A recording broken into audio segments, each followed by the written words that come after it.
Srimati Bhakti Vedanta Swami Niti Namine Namo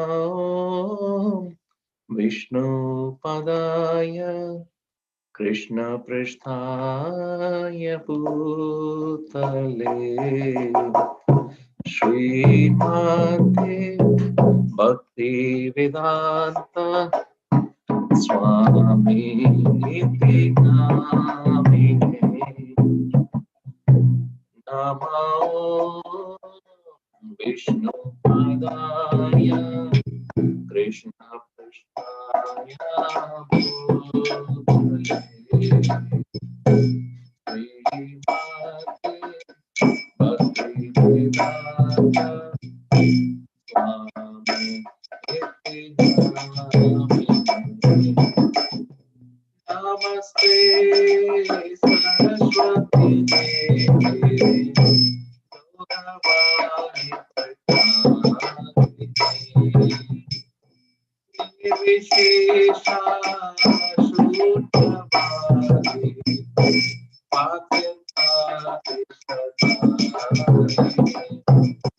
Namaste Saraswati Devi Gauravani Prajapati Nirvishesha Shudhavadi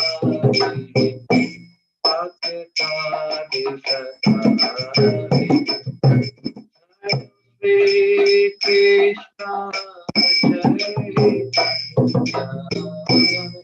Prabhu Nityananda,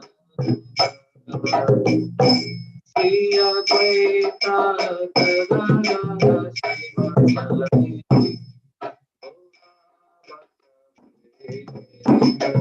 Jaya Shri Krishna, Jai Prabhu Nityananda, Shri Advaita Gadadara Srivasadi, Gaura Bhakta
Hare Krishna, Hare Krishna, Krishna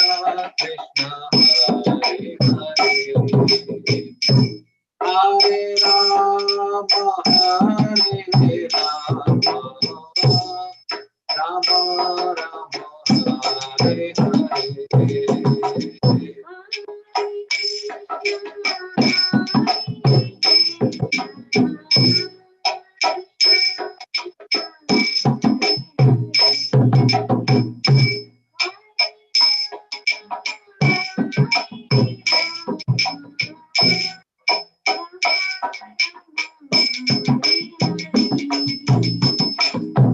Hare Krishna,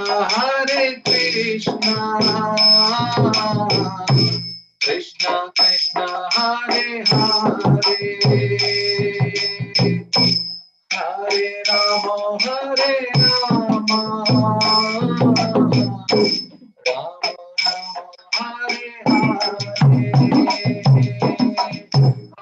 Hare Krishna.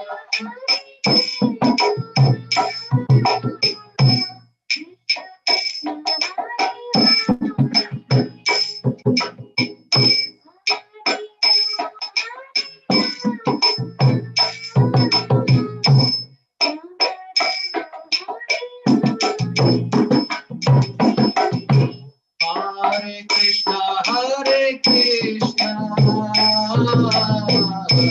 Krishna Krishna, Hare Hare, Hare Rama, Rama Rama, Hare Hare.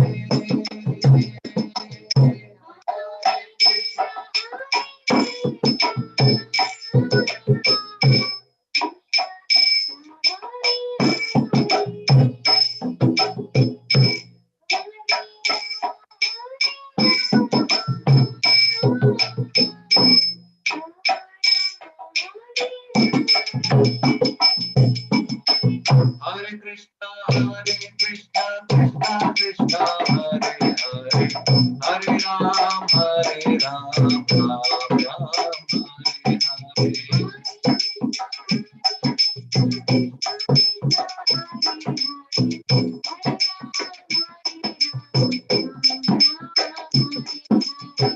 Hare Krishna, Krishna Krishna, Hare Hare, Hare Ram, Ram Ram, Hare Hare.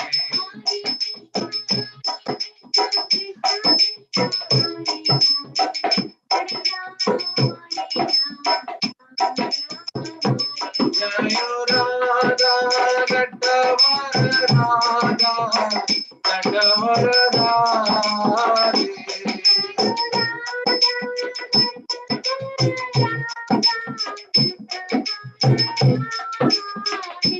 Jayo Jagannatha, Jayo Jagannatha, Baladeva, Jayo Subhadra.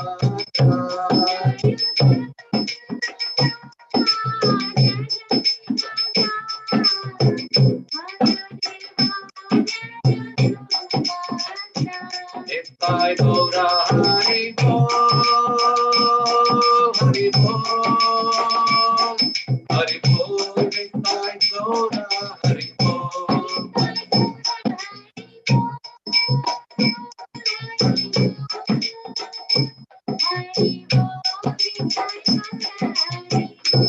Jayo Jayo Prabhupada, Prabhupada, Prabhupada, Jayo Jayo Prabhupada.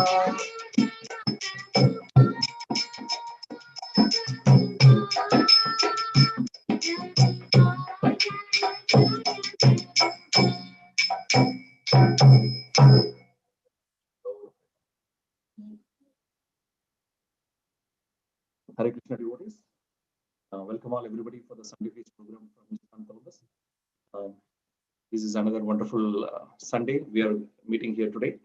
And today we have a wonderful devotee and one of the core member of this community is going to give a talk. He is none other than His Grace Thirtha Prabhu.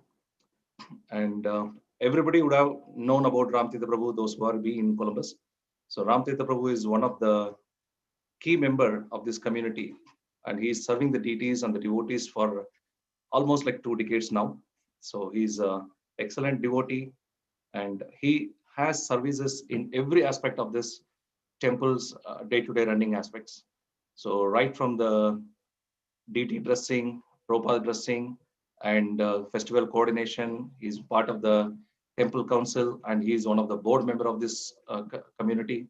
So his list goes on because we can give a lecture for his glories all for 1 hour at least. So he has so much wonderful qualities and an excellent sincere devotee. and he was initiated by His Holiness Radhanath Swami Maharaj, and he is a Brahmin initiated by Maharaj himself. And we are very fortunate to have his association today. And he is going to discuss about the supreme thief, who is a part of our life and soul of this Krishna consciousness movement. Is going to explain about that, and we are very eager to welcome him and hear from him. Hare Krishna. Thank you, Prabhu. Please go ahead. Hare Krishna, Prabhu. Thank you all so much for joining today. Thank you, Shadbhu Chaitanya Prabhu, for giving me this opportunity to speak glories of the supreme thief, for my own purification. So thank you once again, all of you, for joining today on this Sunday morning. Before we start, the presentation, we'll start with Jaya Radha Madhava prayers, and then we will go on to the presentation. Right?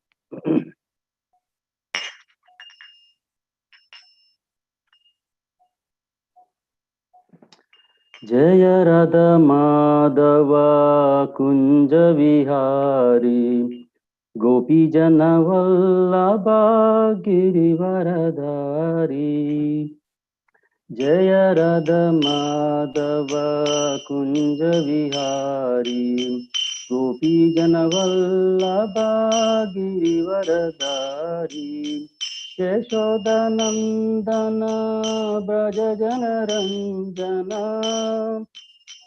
Nandana Braja Jana Ranjana Yamuna Tiravanachari Yamuna Tiravanachari. Jaya Radha Madhava Kunja Vihari Gopi Jana Vallabha Girivaradhari. Jaya Radha Madhava Kunja Vihari Gopi Jana Vallabha Girivaradhari. Prabhupada. So Prabhu, can you make me host? Okay, so it's good. So we have a presentation to make. Yeah, thank you, Prabhu. Thank you. So let me pull up the presentation.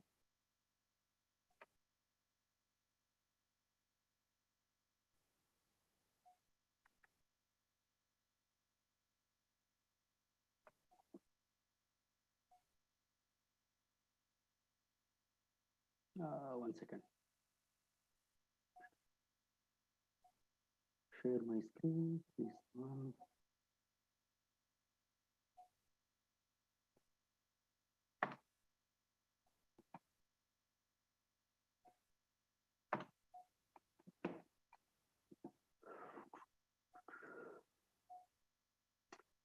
Does anyone know I have dual screens and I want to present the presentation is going on the other screen right now. Prabhu, or you can make it the small TV kind of small box kind of things, like a presentation mode.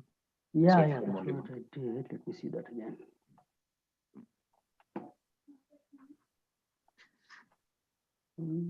Show the resume slideshow. One second.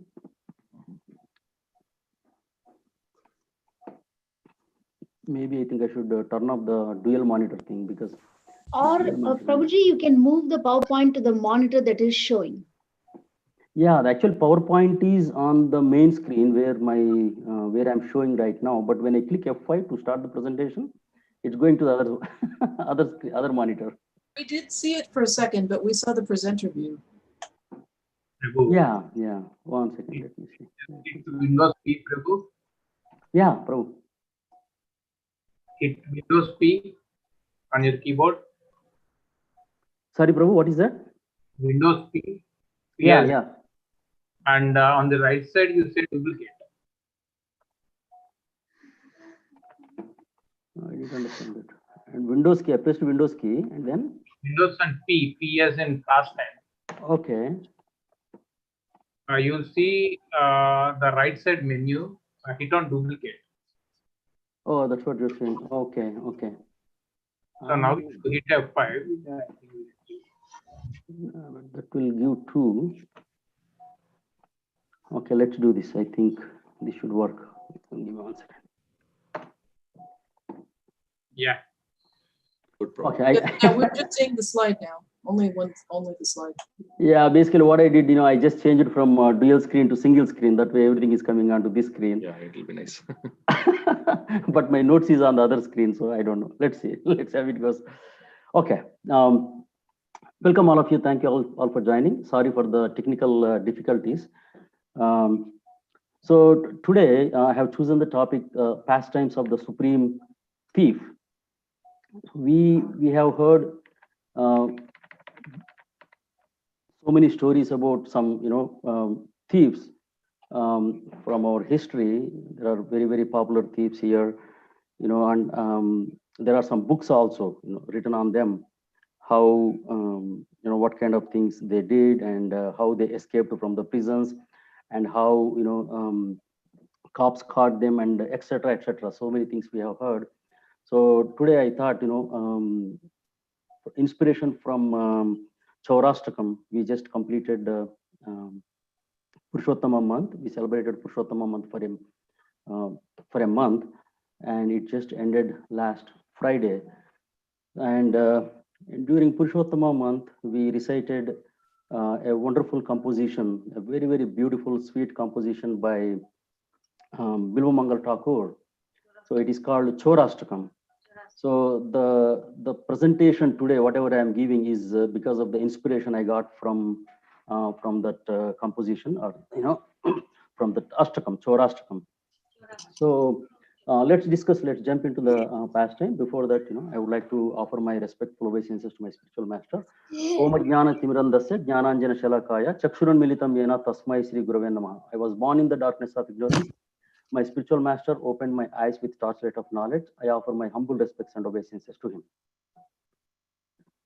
Okay, so as I mentioned, in Purushottama month, we recited Chaurashtakam. Every day we recited Chaurashtakam. So the first verse of Chaurashtakam is Vraje Prasiddham Navanita Choram Gopangananam Chadukula Choram Aneka Janmarjita Papa Choram Chauragraganyam Purusham Namami.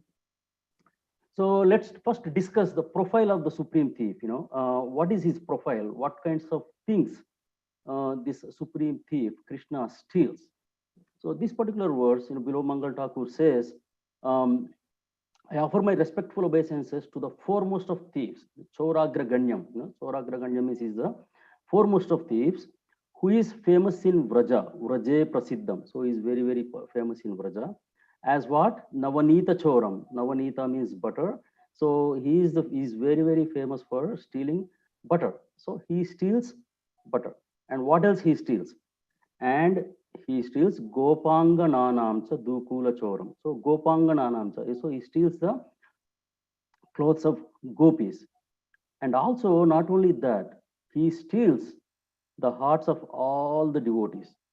And he steals the sins which have accrued over many lifetimes. Whoever takes shelter of this thief, he steals the sins also which have accrued over many lifetimes.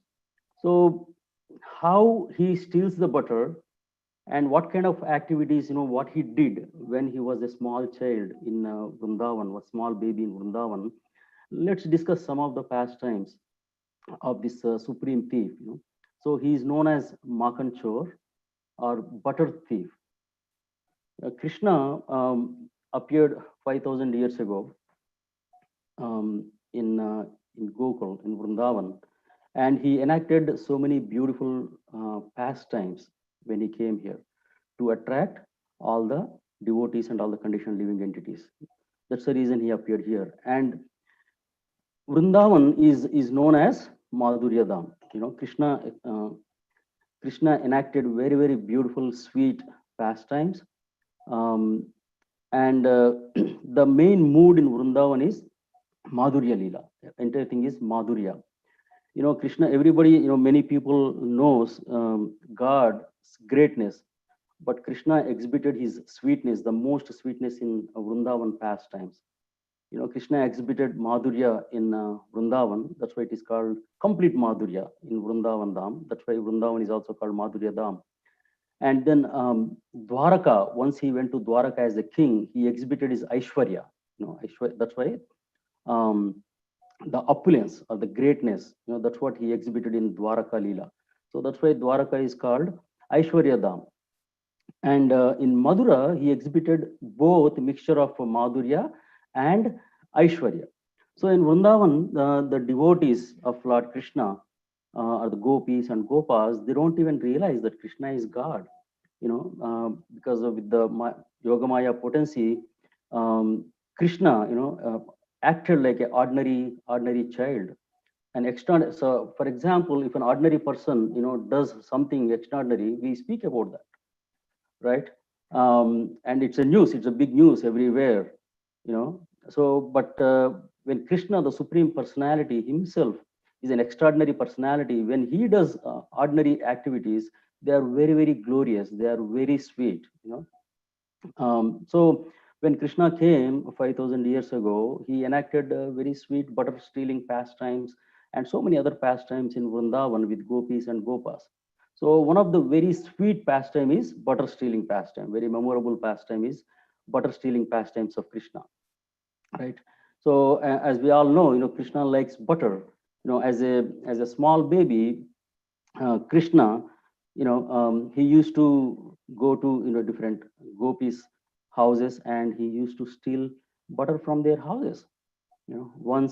Once Krishna was, Krishna went to a gopis' house to steal butter, and when he saw his own reflection um, in a pillar, the pillar is made with some metal, and when he saw his own reflection, he got bewildered. Who is this? Who is this boy? Then he thought maybe this boy also came to steal butter. Then immediately, he wanted to make a deal with him. Okay. Then immediately he tells to his own reflection in the pillar that, he said, don't worry, I am also here to steal butter. So then we will share whatever I get, we will share equally. That's what he tells his own reflection in the mirror. And then once he steals the butter and he brings the butter in his hand and puts in front of the pillar, asking him, you want, you just take half of it. Then the pillar doesn't say anything. Obviously, it's a reflection. And then when pillar doesn't say anything, the reflection doesn't say anything, then Krishna gets angry. You don't even, you want more than half. I was the one who got this butter and you are expecting more than half of this butter. Like that, he gets angry to the reflection of the pillar. And by seeing this activity, the gopi in the house from behind the door, they get enamored by the sweet words of Lord Krishna and sweet activity of Lord Krishna, right? And one day, Mother Yashoda wanted to, catch him red-handed, because the gopis every day Krishna goes out and then steals butter from different gopis' houses. And if there is no butter, in the house, if he cannot find the butter in the gopis' house, then he goes and pinches the small babies. He make them cry, right? And also he pees in their, in the hallways and in their house, and then runs away from their house. And if the butter is not good, if the butter is not tasty, and he throws the butter all over the place, and he does all these mischievous things, naughty things in different gopis' houses. And then it is a routine for gopis, they come to Mother Yashoda, and then they give complaints to Mother Yashoda, so see what your son Krishna is doing. He comes to our house every day, and then he's trying to steal butter from our houses. Not only that, if there is no butter, if he cannot find butter in our houses, then he pinches our small babies and makes them cry, and he throws butter everywhere in the floor, and he's doing all these things in our house. Then Mother Yashoda cannot believe all these things. No, how can my Lala, my little Krishna do all these things? And she doesn't believe that. And this Leela, this rasa is going on every day. Gopis, Krishna is doing this, and gopis come and complain to Mother Yashoda. Then Mother Yashoda one day wanted to catch him red-handed. She thinks, let me see what Krishna is doing. And once little Krishna, he was trying to take butter from the pot, he puts his hand inside the pot, and that's when exactly Mother Yashoda catches him. And she says, what are you trying to do, Krishna? Then Krishna immediately says, oh mother, you put so many rubies in my fingers and hand. It is giving so much heat. So it's giving so much burning sensation for my hands.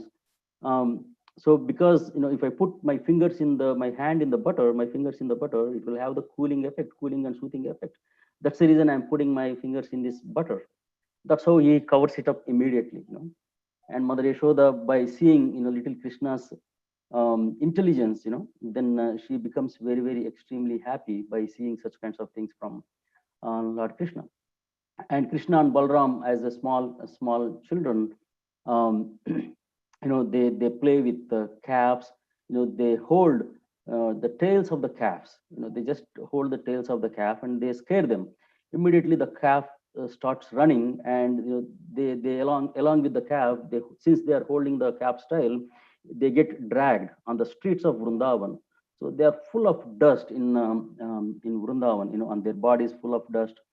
Like this, they are always playing with, playing in Vrindavan with other gopas and gopis. So one day, one gopi wanted to, really catch him red-handed and show Mother Yashoda that, your little Krishna is stealing butter. So then she was hiding. One day, this gopi was hiding behind the door, waiting for Krishna to come and steal butter. So Krishna, as expected, he goes into this house, and he thinks there is no one watching him, but this gopi is right behind the door, wanted to catch him red-handed, seeing what's going to happen. So Krishna, he comes inside the house slowly, and he finds the butter, and then he butter pot, and he puts his hand in the butter pot. His hand is full of butter, and his mouth is with butter. Then immediately at that point, this gopi comes out and catches Krishna red-handed. Then she tells Krishna, okay, today I am going to take you to your mother like this, Mother Yashoda, and tell her about all these things, whatever you are doing. Otherwise, she doesn't believe me. So today I caught you red-handed. So she holds his hand, and she covers him, with her sari, with her chadar or sari, and then she pulls him with her to go to Mother Yashoda's house. And Krishna is pleading her, don't do this, but she doesn't listen. No, today I have to take you to Mother Yashoda so that she can believe us. So otherwise she doesn't believe me. So then Krishna, okay, then she takes Krishna to Mother Yashoda's house. His body is covered with her sari, and then she calls Mother Yashoda. His gopi says, Maya Yashoda, please come out and see what I got for you. Then Mother Yashoda comes out and asks, what is happening? Then Gopi says, you don't believe. All these days we have been telling about your little Krishna that, he's stealing butter, but you never believed us. But today I caught him red-handed. Then Mother Yashoda says, okay, then show me where he is. Where is Krishna? Then she removes her sari from this small boy who she was thinking Krishna, but then instead of Krishna, it was her own son. Krishna manifested as her own son, and she gets really embarrassed. And meanwhile, Krishna comes from inside the house, rubbing his eyes. He comes from inside the house and asks Mother Yashoda, what happened here? What is going on here? So then Mother Yashoda says, see, my Krishna is here right with me in our house. And then this gopi gets completely bewildered. I, with my own hands, with my own eyes, I saw him and I caught hold of him. But now, what happened? She's totally bewildered. And she just turns back and she's going away from that place. Then Krishna tells her immediately again, that boy becomes Krishna. And Krishna tells her, you be careful. This time I came as your son, but next time if you try to catch me and do like this, I'll become your husband. Then you will be more embarrassed, to do these kinds of things. So like that, Krishna is doing all these butter stealing pastimes in Vrindavan.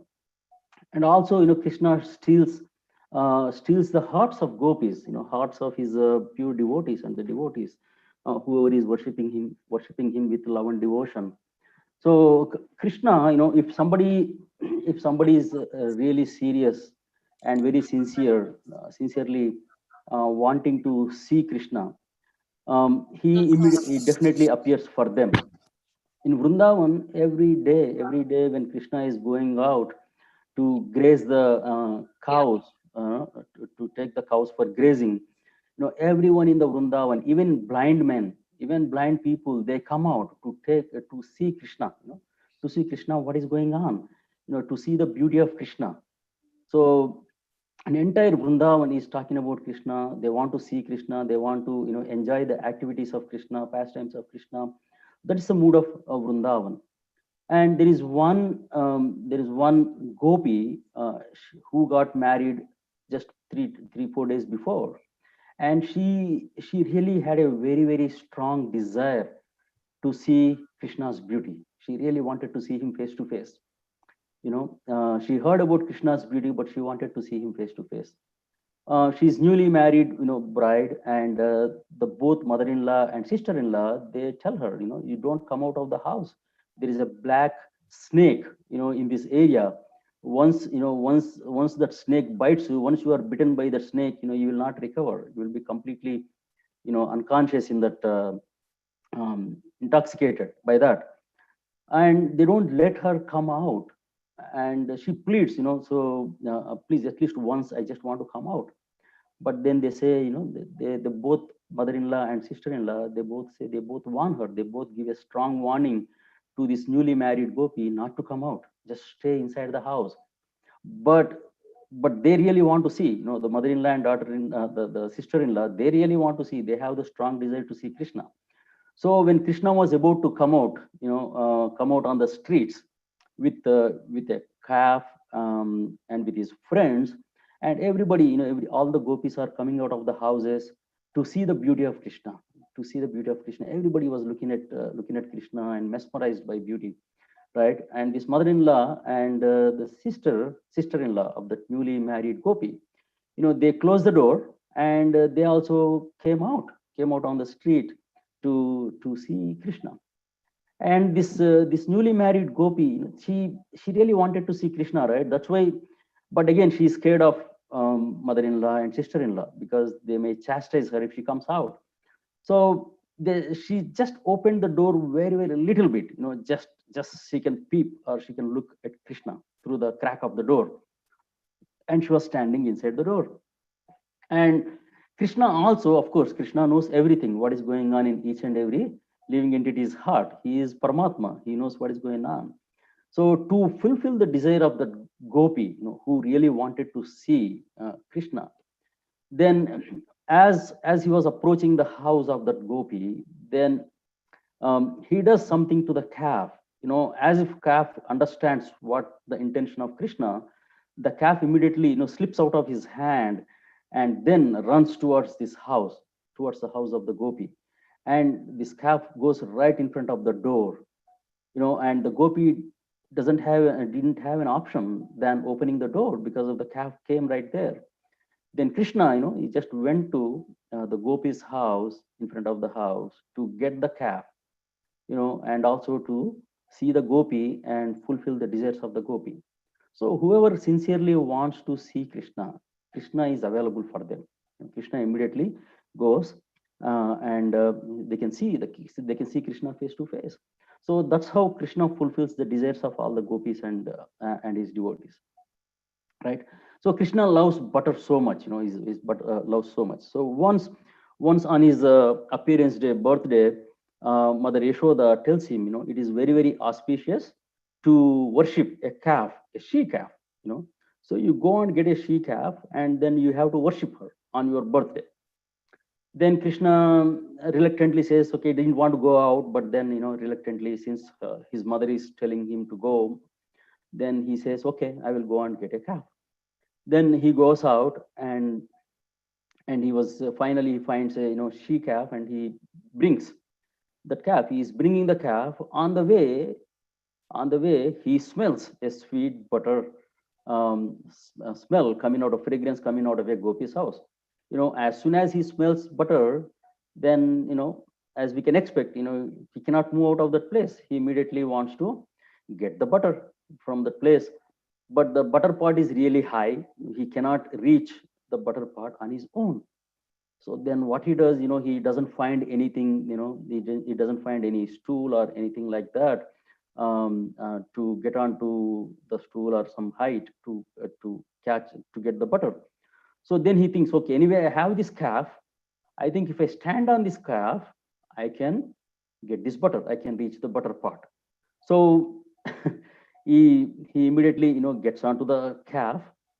And then when he was about to put his hand, he puts his hands into the butter pot, the pot to take the butter. That's when Mother Yashoda comes to that place. Then immediately, because she was looking for Krishna, because Krishna was not coming, then immediately, by looking at Mother Yashoda, calf runs away from that place.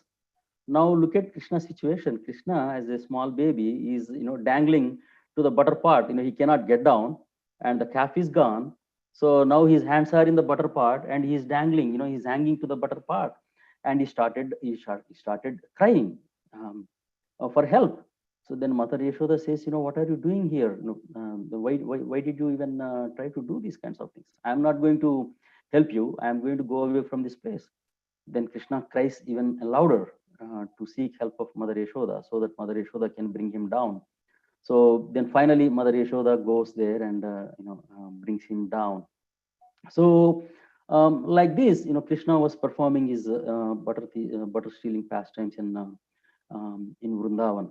And also, the gopis, they wanted Krishna as their husband. So they used to worship Katyayani Devi every day for 1 month, and then they used to have intense desire in their hearts to have Krishna as their husband. Then after taking bath, after worshipping Katyayani Devi, they go to the Kalindi river to take bath, and they remove all their clothes and they keep their clothes on the bank of that river, and then they enter into the water to take bath. That's when Krishna, and of course they always think about Krishna in their hearts. So Krishna comes there and he steals the clothes of the gopis, and then he climbs the tree right next to the shore of that bank of the river. So he's on the he climbed the tree and with all the clothes of the gopis.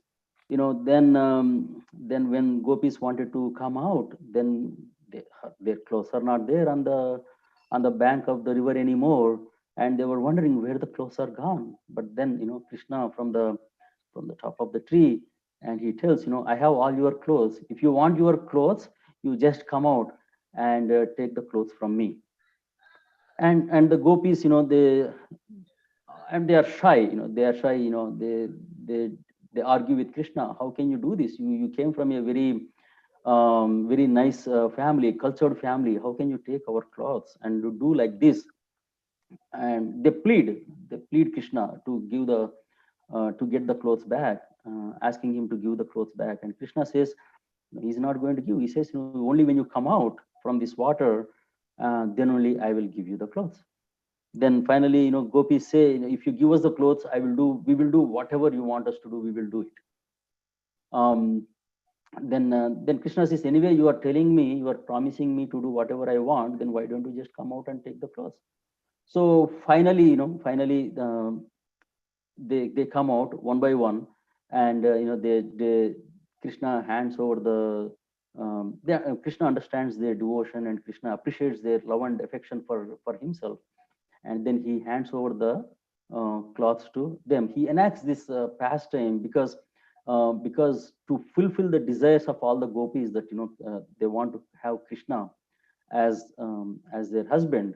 And also Krishna wanted to test their purity and their love and devotion for him. That's why Krishna enacts this particular pastime.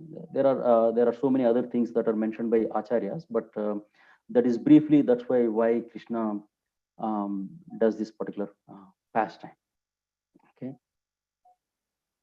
And Krishna takes away whoever takes shelter of him. He also steals. He takes away the sinful reactions. That's what Krishna says. This thief says in Bhagavad Gita, 18.66, Sarvadharman parityajya mamekam sharanam vraja aham tvam sarva papebhyo mokshayisha mimasuchaha. Aham tvam sarva papebhyo. Abandon all varieties of religion and just surrender unto me. I shall deliver you from all sinful reactions. Do not fear. So Krishna tells, Krishna not only steals butter and the clothes of gopis, he steals the hearts of the gopis and devotees by enacting all the beautiful pastimes in Vrindavan. And also he steals or he takes away all the sinful reactions. Whoever surrenders unto Krishna, he takes away all the sinful reactions. That's what Krishna says in Bhagavad Gita. And also there is a relevant verse in Padma Purana which talks about this. In Padma Purana it says that aprarabdha phalam papam kutam bijam phalonmukam kramenaiva phaliyate Vishnu bhakti ratatmanam. So for those who are engaged in the devotional service of the Supreme Personality of Godhead, all sinful reactions, whether fructified in the stalk or in the form of a seed, gradually vanish. So that is the thing. Only the devotional service or only approaching Krishna, all these things, sinful reactions, whether they are fructified, whether they are in stalk, whether they are in seed form, everything will vanish only by mercy of Krishna. There is no other process which can take away the sinful reactions from the seed form. There may be some certain ritualistic ceremonies and karma kanda activities where some of the karma may be gone, karma can be mitigated, but which are aprarabdha, which are also in the seed form, all these things can be, kutam bijam, all these things can be eliminated. Even the desire, the tendency to commit sinful reactions can be taken away from our heart only by worshipping Krishna, only by approaching Krishna. So Krishna takes away the sinful reactions of the devotees who take shelter of him. So that is the profile of our sweet supreme thief. Okay.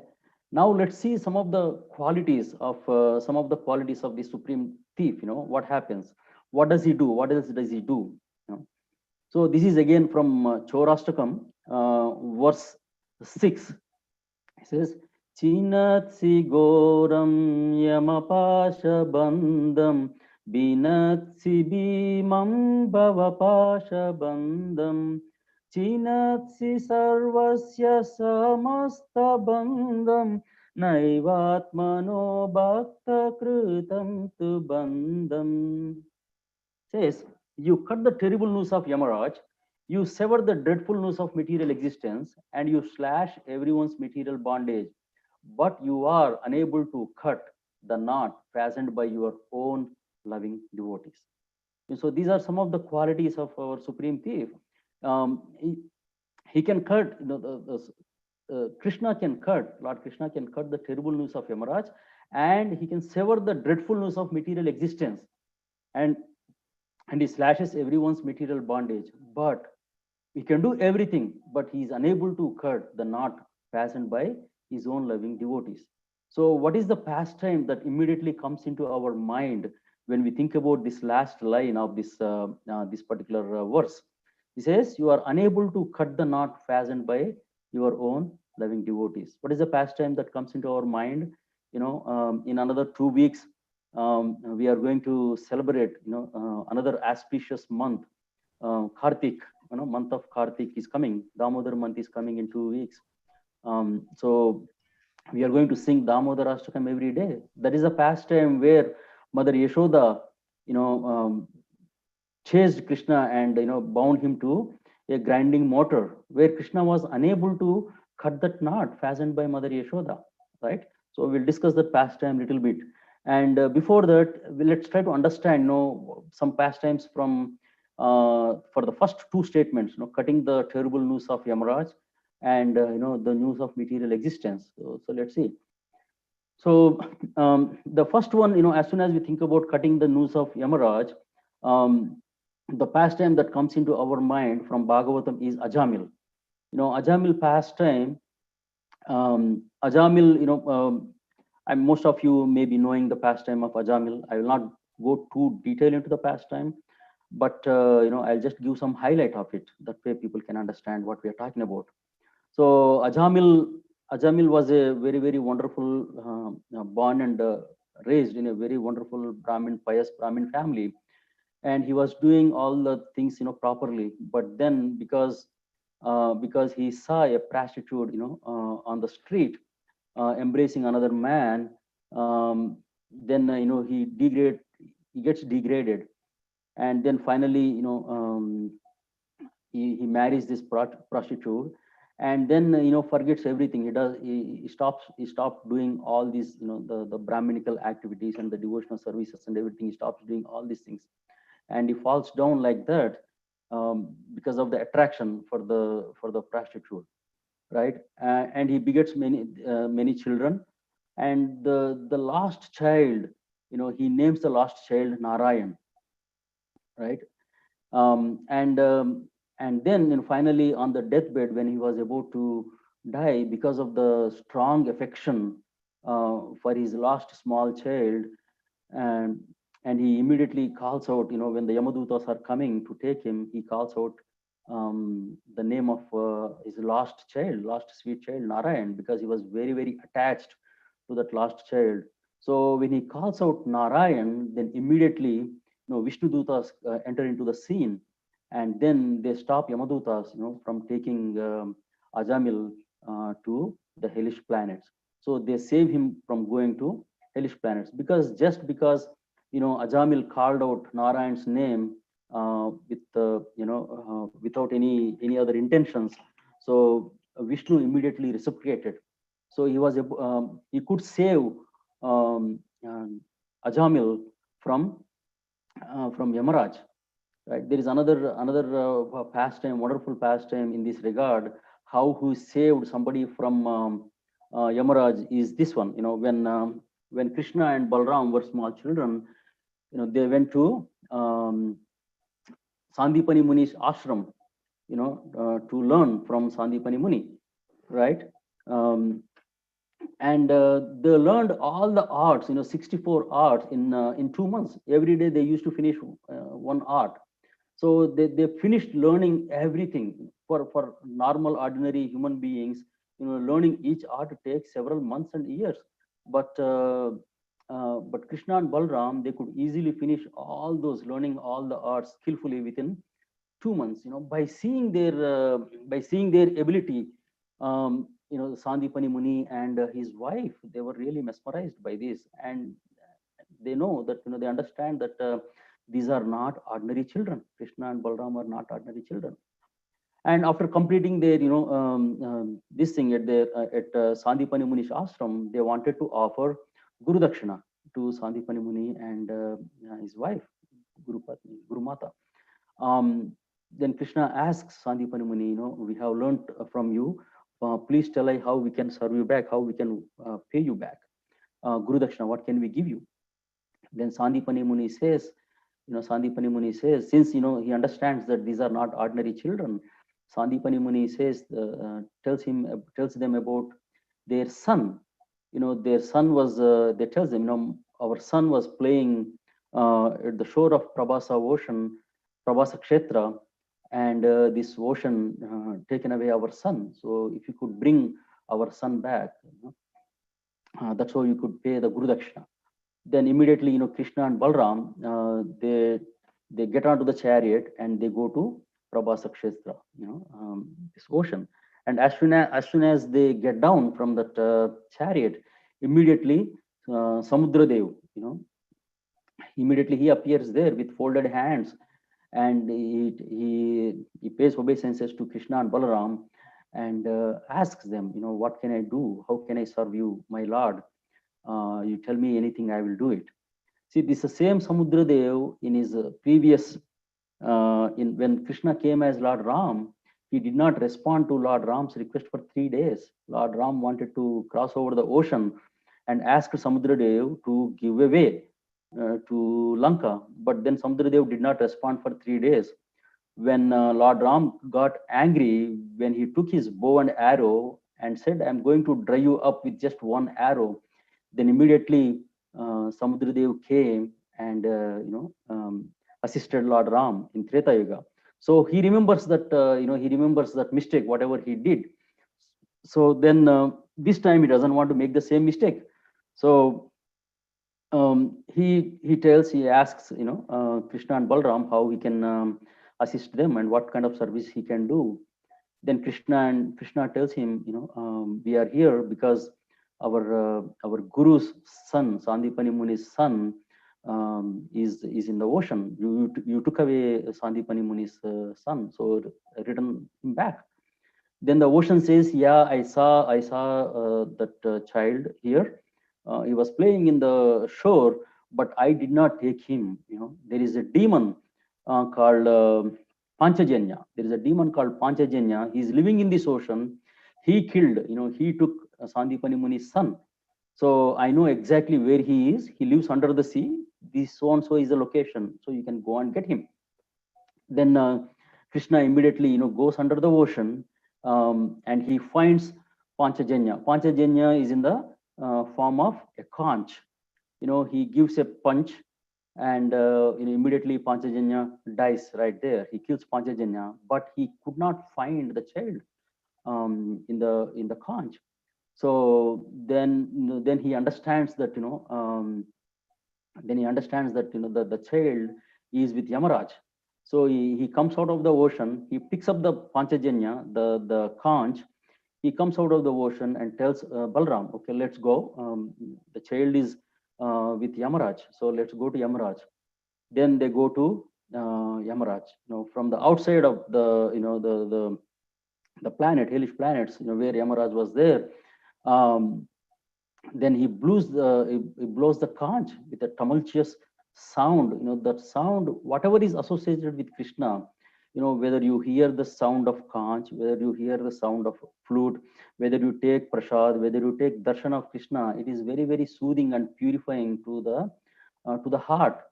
So as soon as the conch is blown by Krishna, the entire, the hellish planet where Yamaraj was there, everybody, all the people who were going through the punishments, they were feeling soothing effect and cooling effect. Even though they are sitting on top of fire, they were going through so many punishments, they were feeling so much relief just by hearing the conch, sound of the conch blown by Krishna. So as soon as Krishna blew the conch, immediately, Yamaraj came out there and paying his obeisances to Krishna and, asks Krishna how he can serve Krishna. Then Krishna immediately tells Yamaraj to return back the son of Sandipani Muni. So then, of course, Krishna can do everything. He's the supreme Lord. So he is the master of all, both spiritual and material universes. He can control the karma. He can do anything and everything. He can eradicate the control. He can eradicate the karma of every living entity. He surrenders to him. So then Yamaraj returns back Sandipani Muni's son, and then he gives Sandipani Muni's son back to Sandipani Muni. That's how he can cut the knots of Yamaraj. Krishna can do that, right? But one has to surrender to him. That's the thing. And there is this I'll come to this verse later. Yeah, and overcoming material existence, cutting the knot of this material existence, taking away one from this material existence. Krishna says in Bhagavad Gita 7.14, Daivi Hesha Gunamayi Mama Maya Duratyaya Mamevaye Prapadyante Maya Metam Tarantite. Krishna says this divine energy of mine, consisting of the three modes of material nature, is difficult to overcome, but those who have surrendered unto me can easily cross beyond it. This is what Krishna says in Bhagavad Gita. So one who surrenders to Krishna, they can easily cross over this, Bhava Sagara, this material samsara sagara very easily. It becomes like a footprint of a calf. So it becomes so small, one can easily cross over by taking shelter of Krishna.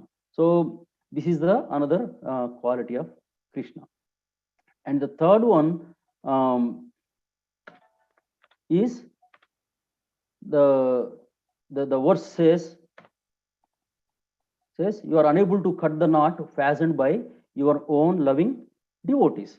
So this reminds us of Damodar Leela. Damodar Leela that happens on the day of Diwali, where Mother Yashoda wanted to make sweet butter by her own hands for Krishna, because Krishna is stealing butter here and there, and she was thinking, why Krishna is going to different houses to steal butter? Maybe the butter that is in our house is not tasty. That's why he is going to different places.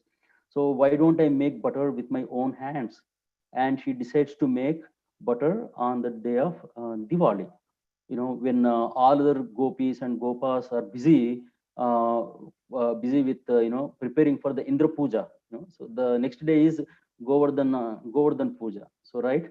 So everybody is busy with preparing for Govardhan Puja.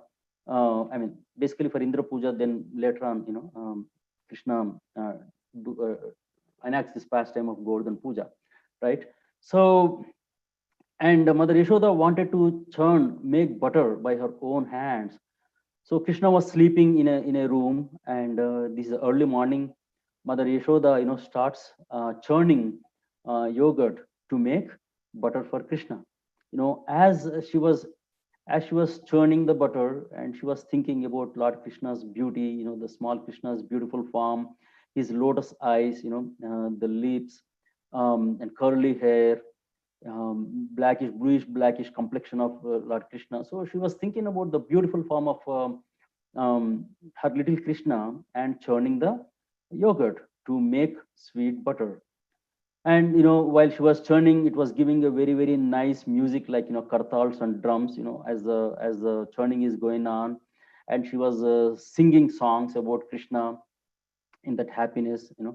And then Krishna wakes up, and then he comes to this place where Mother Yashoda was churning the butter yogurt. And then he holds onto the churning rod, so that Mother Yashoda could stop churning. And she says, Krishna wanted attention from Mother Yashoda. Krishna says, I want butter. Sir, I want milk. I am hungry. Please feed me. Then Mother Yashoda stops churning the yogurt, and she puts little Krishna on her lap and starts feeding milk to Krishna. So Krishna is getting satisfied by drinking Mother Yashoda's milk, and Mother Yashoda is feeling so much satisfaction and happy feeding Krishna and by looking at his beauty. And meanwhile, she put some milk in a pot in the kitchen for boiling. She wanted to make some nice sweets and things like that for Krishna with that milk. And this milk is very, very precious milk, especially meant for Krishna. So she was boiling the milk in the kitchen, and she was feeding Krishna in another room. So then the milk was thinking, milk is so in the spiritual realm, everything has consciousness. Everything is conscious about serving Krishna. That's what the spiritual realm is about. So the milk was thinking with that consciousness, how till now Mother Yashoda was singing sweet, beautiful songs about Krishna, and she was churning butter, but right now there is nothing. It's very, very quiet. What is going on? And the milk was thinking like that, and milk wanted to see what is happening in the room. Then the milk slowly started coming up to see what is happening in the room with Mother Yashoda. So then, as the milk is coming up to the top of the pot, then they see that Mother Yashoda is feeding Krishna. Then the milk started thinking, Mother Yashoda is very happy feeding him, and Krishna is very happy taking the milk from Mother Yashoda. This could go eternally. They both are getting satisfied by doing this. And if Krishna is drinking milk from Mother Yashoda, and if he gets full, if he gets satisfied, then who is going to drink us? If Krishna doesn't take us, if Krishna doesn't drink us, then if we cannot serve Krishna, then there is no point in living. And then the milk wanted to commit suicide, because they are thinking that Krishna is not going to drink them. So then, they start overflowing from the pot and they start going into the fire, making some noise, right? By hearing this noise, Mother Yashoda realizes that, okay, so I put this precious milk for Krishna. So that is very, very important. I have to save that milk. Immediately, Mother Yashoda puts down Krishna on the floor, and then she goes into the kitchen to take care of the milk. So Krishna doesn't feel happy about this. How can Mother Yashoda do this to me? I came here and then, she was feeding me in between. How can she stop this service and then go and do something else? So he gets really angry. And in that anger, what does he do? He finds some stones there and he breaks the pots which have yogurt and he spills the yogurt everywhere. He eats some of the yogurt and then he walks into another room and then he starts feeding the monkeys also, that butter. He is our original Robin Hood. Robin Hood steals from one and gives to other people. Similarly, this is where Robin Hood learned. Krishna steals the butter and then he distributes to other friends and monkeys who are hungry. So he was in another room feeding the monkeys, and then Mother Yashoda, taking care of that milk in the kitchen. She comes out and looks in the hall. The entire hall is messed with the butter. The pots are broken, and Krishna was not there. So she could understand that it is because of Krishna. Krishna did this, and then she really wanted to teach him a lesson. Krishna is becoming very naughty. I have to teach him a lesson. And also, if as he's growing, everybody is thinking Krishna is a thief, then who will give a girl to my boy? Who is going to marry him if he's doing like this? Everybody thinks that he's a thief. So then she wanted to teach him a lesson, and she picks up a stick and she goes into the room. As soon as little Krishna sees Mother Yashoda, immediately he jumps out and goes into their courtyard, the backyard. And he runs. And then Mother Yashoda, she runs behind Krishna to catch hold of him and teach a lesson. So now in the backyard, Krishna is running, the little Krishna is running, and Mother Yashoda is running right behind him. And Krishna, Krishna is completely fearful because Mother Yashoda is with a stick. She's completely, he's completely fearful and scared, and he's running. And everybody, all the demigods from all over the three worlds, everyone is looking at this sweet pastime. What is going on? Krishna is running and he is scared. And Prahlad Maharaj says, Vugram Viram Mahavishnum, Vugram Viram. But when you look at the pastime of Damodar Leela, Krishna is completely feared, completely scared and running away, from Mother Yashoda. Vugram Viram Mahavishnum Jwalantam Sarvato Mukam, Mahavishnu is not even Mahavishnu in this case. He's very, very tiny. He's crying, he's running, he's shivering by looking at Mother Yashoda and her stick. And he's begging Mother Yashoda not to, put down the stick. But Mother Yashoda was very determined to catch him and, teach him a lesson. So, Mother Yashoda was a little hefty and, so she was running behind Krishna. She was completely, perspiring to get hold of Krishna, to catch Krishna.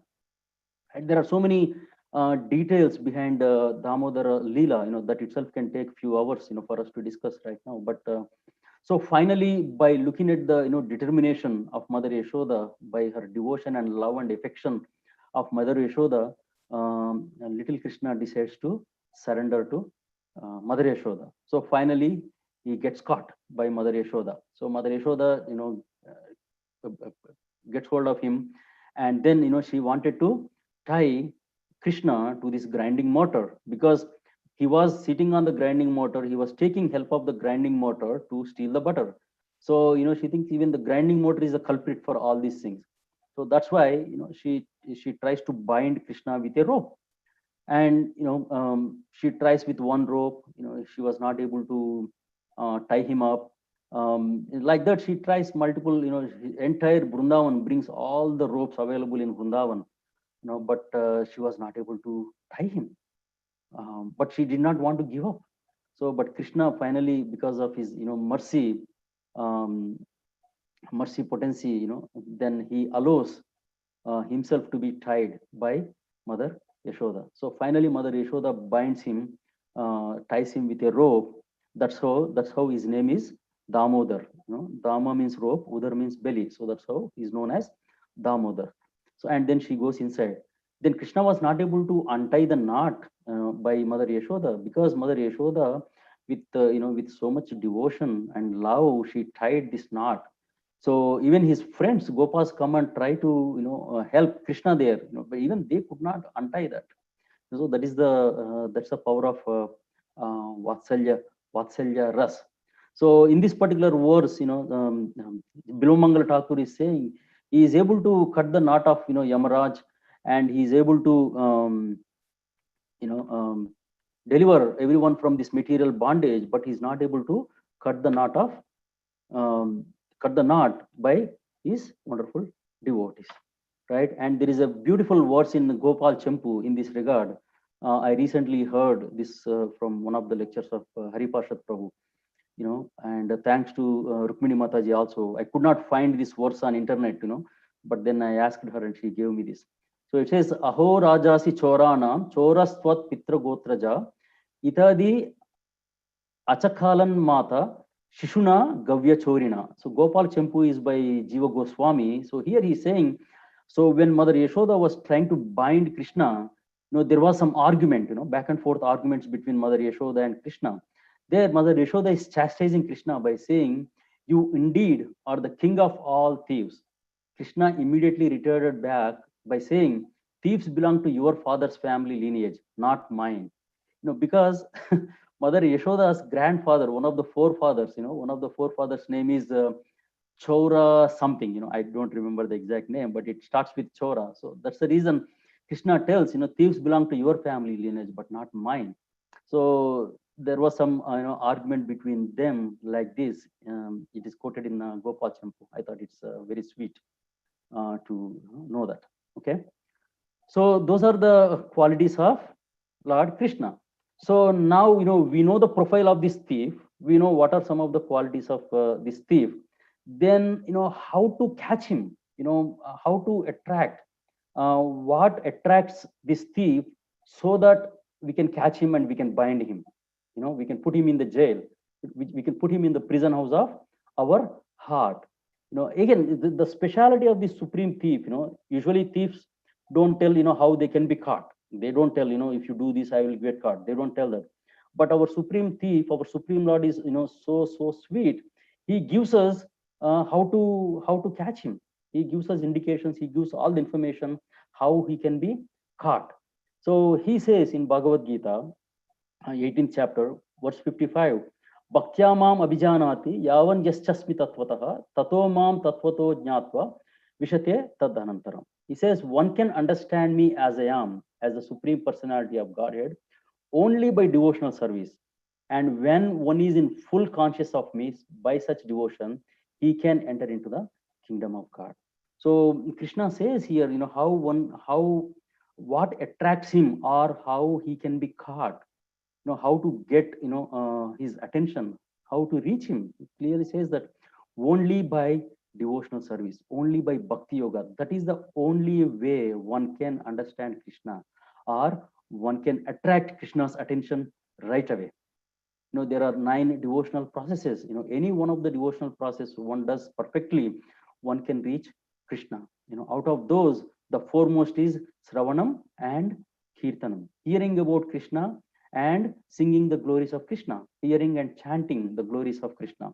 These are the foremost. And out of that, in this Kali Yuga, chanting the holy names of Krishna immediately, without any delay, it attracts Krishna's attention. He immediately turns towards us by chanting the holy names of Krishna. Hare Krishna, Krishna Krishna, Hare Hare, Hare Rama, Rama Rama, Hare Hare. So this is recommended for this age of Kali, to attract Krishna. And also, as we discussed, Krishna likes butter so much. Krishna is butter thief, right? When we make our heart, soft and sweet like butter, then Krishna will definitely come because he likes butter. So we have to make our heart, sweet and soft. Then Krishna will get attracted and he will come to steal our heart, butter like sweet butter like heart, right? How do we make that heart butter sweet? Again, by performing devotional service, by chanting the holy names of the Lord. One may know so much knowledge, one may read so many scriptures, one may be able to recite so many verses, so much knowledge one may have, but ultimately that knowledge has to be transformed into devotional service. It has to be a service. Then only the knowledge has a purpose, right? The knowledge, all the knowledge, ultimate knowledge has to be culminated into devotional service or bhakti, or love and devotion for the Supreme Lord. So the devotional service is the only one which attracts Krishna. Then and of course Krishna says, Naham tishtami vaikunte yoginam hrudeshva tatra tishtami narada yatra gayanti mad bhakta. Wherever Krishna's pastimes, my pastimes and my glories are recited, I am there, because Krishna gets attracted. When devotees are talking about Krishna, immediately Krishna gets attracted and he manifests right there. And there is another sure formula, Krishna gives himself. For sure, there is no failure in this formula. How to attract Krishna, how to attain him. There is another verse that Krishna says in Bhagavad Gita. It's a sure shot, guaranteed method to attract Krishna. See this. He says in 18.65, Krishna says, Manmana bhava madbhakto madhyaji mam namaskuru mame vaishyati satyamte pratijane priyosime. Krishna says, Krishna gives the formula very clearly how we can get him. Always think of me, become my devotee, worship me, and offer your homage unto me. Thus, you will come to me without fail. That's what Krishna is saying.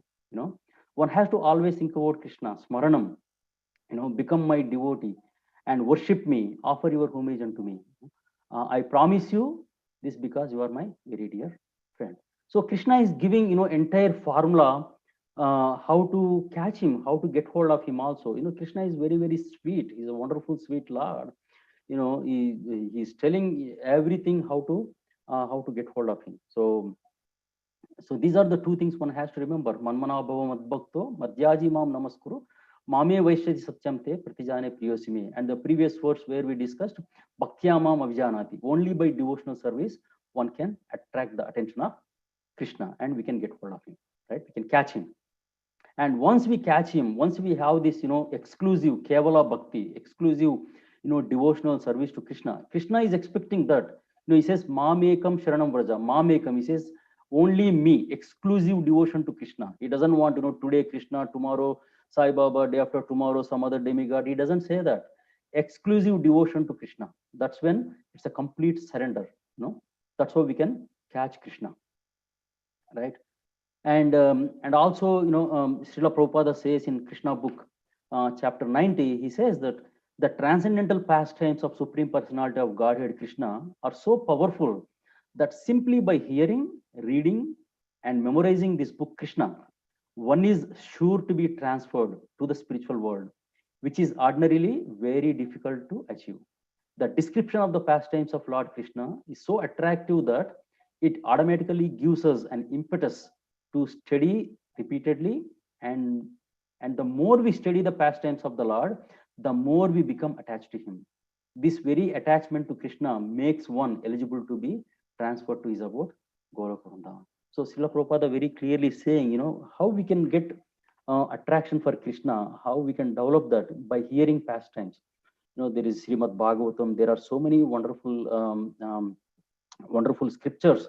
There are volumes of books written by our acharyas, where describing the pastimes and glories of Lord Krishna. Simply by hearing, by reading these pastimes of Krishna, automatically one gets attracted to Supreme Lord. Who cannot love Krishna by hearing these pastimes? It is impossible to not love Krishna by hearing these sweet pastimes. Krishna is all attractive. This Krishna means all attractive. So we can attract this all attractive personality by devotional service. We can attract somebody who does not have money by giving money. By giving money, by having money, we can attract somebody, right? Those who do not have beauty, we can give. With the beauty, we can attract them. right? Those who do not have energy, by strength we can attract them. But the sure way to attract Krishna, he has all the 6 opulences in full, but we can attract the same Krishna by his devotion, because Krishna doesn't have it. How can Krishna have devotion for himself? So the devotion is the one which he is expecting from his devotees, that we have, the devotees have. That's why Krishna gets attracted by our devotion. So that's why one has to develop the devotional service, attitude of devotion towards Krishna, without expecting anything, without any ulterior motives, a sincere heart. One has to perform bhajan, chanting the holy names of Krishna, hearing about Krishna. That makes our heart soft like butter. Then Krishna can steal our heart. And so these are the 2 concluding principles from this presentation. Is that Smarta, this is from Chaitanya Charitamrita, Madhya Leela, 22nd chapter, 113, verse 113. Says Smartavya Satatam Vishnur, Vismartavyo na Jatuchit, Sarve Vidhi Nishedhasyur, Yatayoreva Kinkaraha. Krishna is the origin of Lord Vishnu. He should always be remembered and never forgotten at any time. All the rules and prohibitions mentioned in the Shastras should be the servants of these 2 principles. So these are the 2 principles one has to always remember on the path of devotion, on the path of Krishna consciousness. One should always remember Krishna and never forget Krishna. That is our goal. So this is about our sweet supreme thief. So just to conclude, we discussed about the profile of the supreme thief. What kind of things he steals, how he steals, and we discussed about some of the qualities of the supreme thief, like Ajamila pastime and pastime of Sandipani Muni's son, bringing back Sandipani Muni's son. And also we discussed about Damodar Leela, how Krishna was not able to cut the knot by Mother Yashoda. And also, as the 3rd part of this presentation was, how to attract him, how to catch him. What is the strategy one should have to catch this supreme thief? Where we discussed about the devotional service is the only way one can get Krishna, by chanting the holy names, by hearing his pastimes, by reading the books about Lord Krishna. One can get attraction of Krishna. Immediately Krishna gets attracted to that.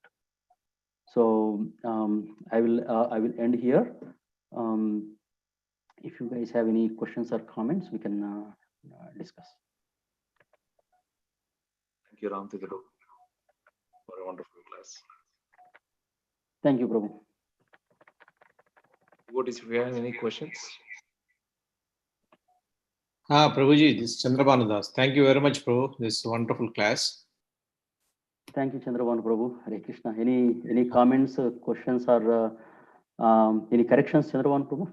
No, Prabhu. Just can you give in brief summary of Bilwa Mangal Thakur's life? Few sentences like. Yeah.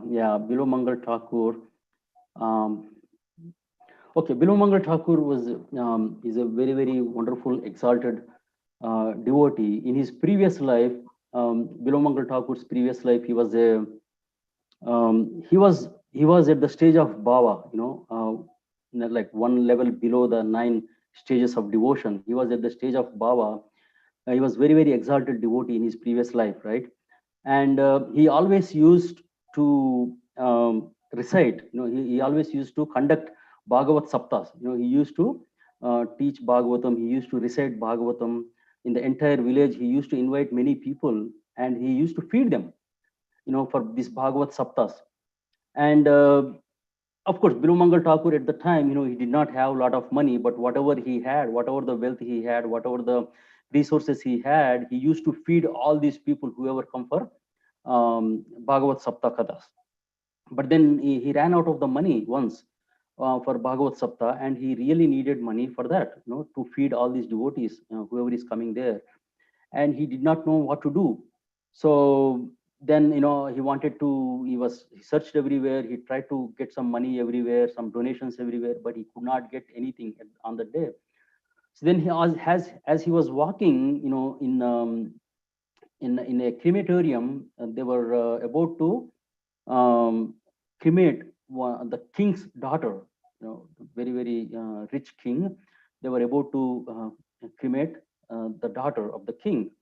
And the body had full of jewels and necklaces and things like that. And then Bilomangal Thakur thought, anyway, she died, and why they have to put all these, jewels on her body? It's going to go waste. At least if I can take some of these, I can use this in the service of the Lord. I can use them, for this Bhagavad Sapta. Then he was about to take the jewels. Immediately, the princess, comes out in the ghost form, and she tells, she tells this Bilomangal Thakur that, don't do this, don't steal these jewels from me. If you really want some opulence, if you really want some money, you go to the kingdom, you go to my father, he's a king. Tell him that, there is a huge treasure chest under my bed in my room.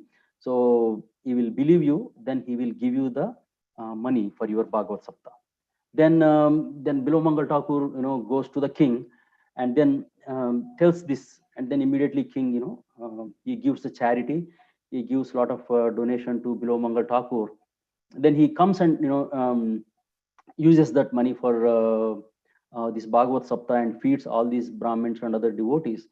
And again, slowly, soon, again, he runs out of the money. He doesn't know what to do.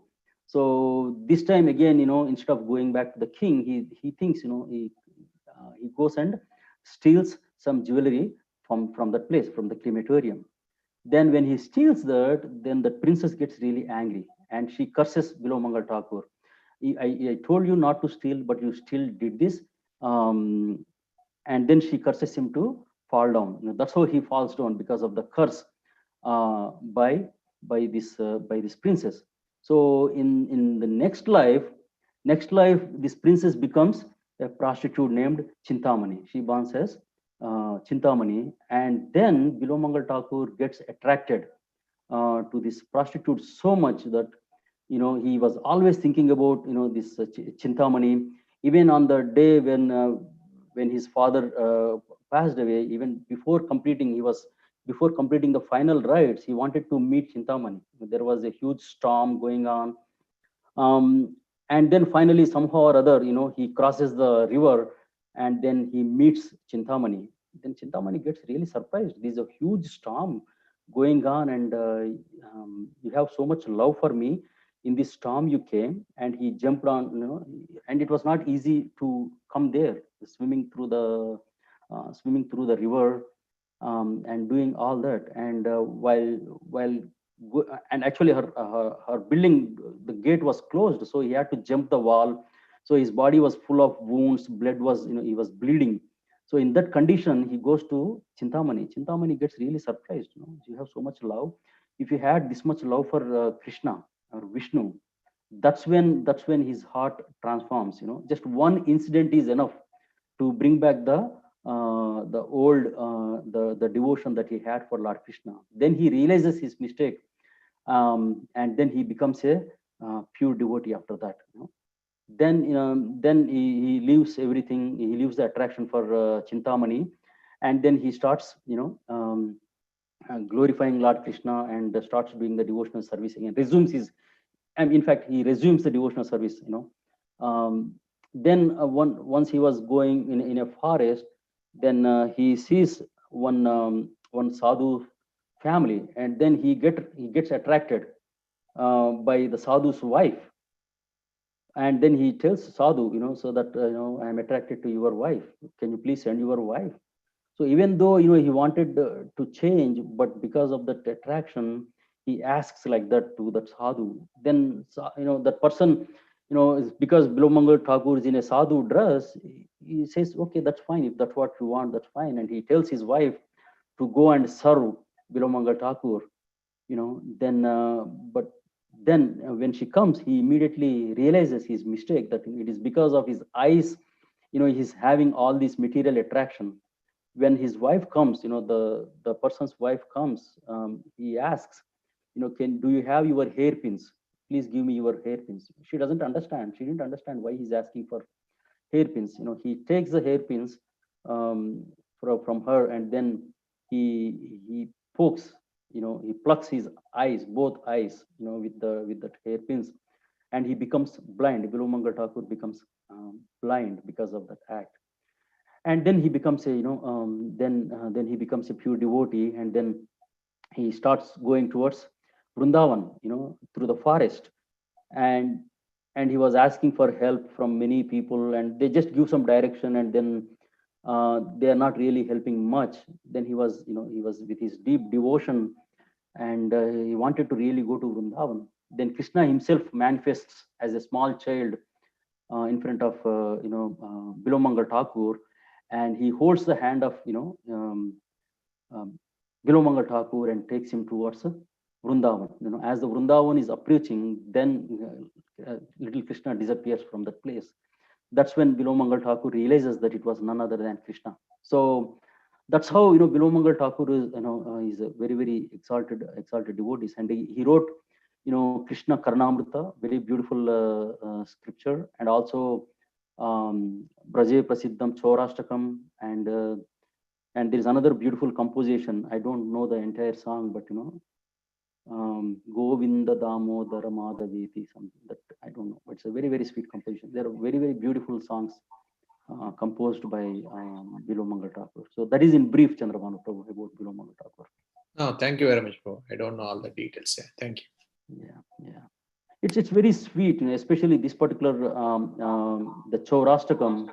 It's very sweet, very, very beautiful. If you recite, it is not that we have to sing or recite this Chaurashtakam only during Purushottama month. One can recite this anytime. This Chaurashtakam. It's very beautiful. If you guys get a chance after this class, please go and look at it on kksongs.org. Look for Chaurashtakam or Braje Prasiddham. So it's only 8 small verses. Look at the meaning. It's very sweet, very, very sweet. Definitely you will like it. Okay. So let me go back to. Hare Krishna, thank you for so many wonderful, sweet pastimes.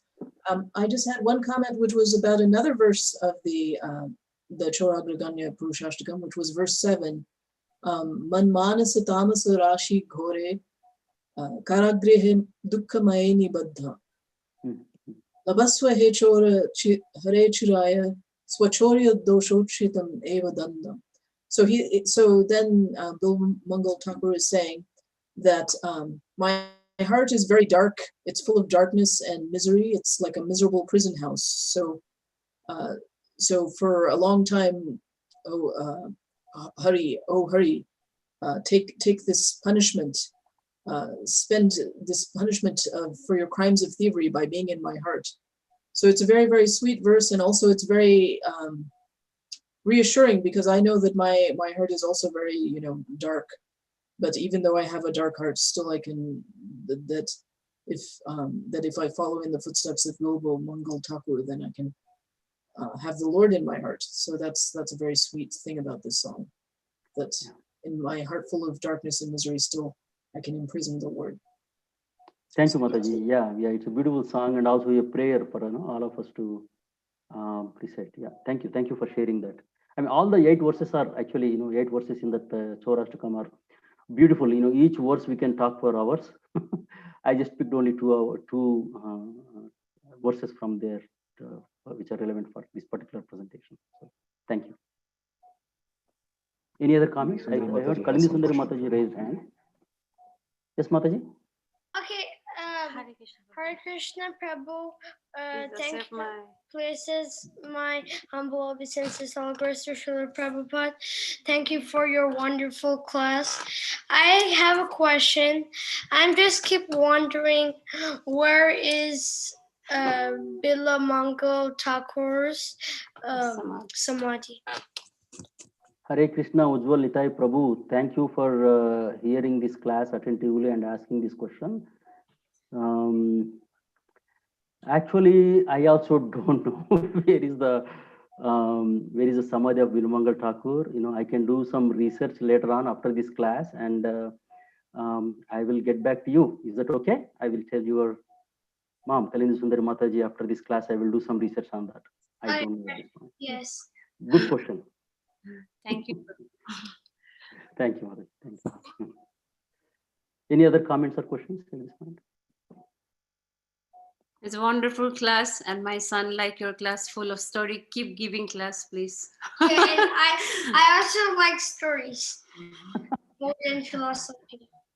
And also, thank you, thank you, Mataji. Thank you for your kind, encouraging words. Thank you. Okay. Srila Prabhupada ki jai. Thank you all so much for your participation today. Hare Krishna. Hare Krishna. Hare Krishna. Ramtith Prabhu ki. Thank you, Prabhu. Hare Krishna. Hare Krishna, Prabhu. Thank you all for joining today, and we'll meet next week. The programs on Saturdays and Sundays. Please stay tuned and please try back. Hare Krishna. Vanchakalpatarubhis. Patitanam pavanebhyo Vaishnavebhyo namo namaha. Ananta Koti Vaishnava Vrinda ki Ki jai. jai. Jai. Srila Prabhupada ki Jai.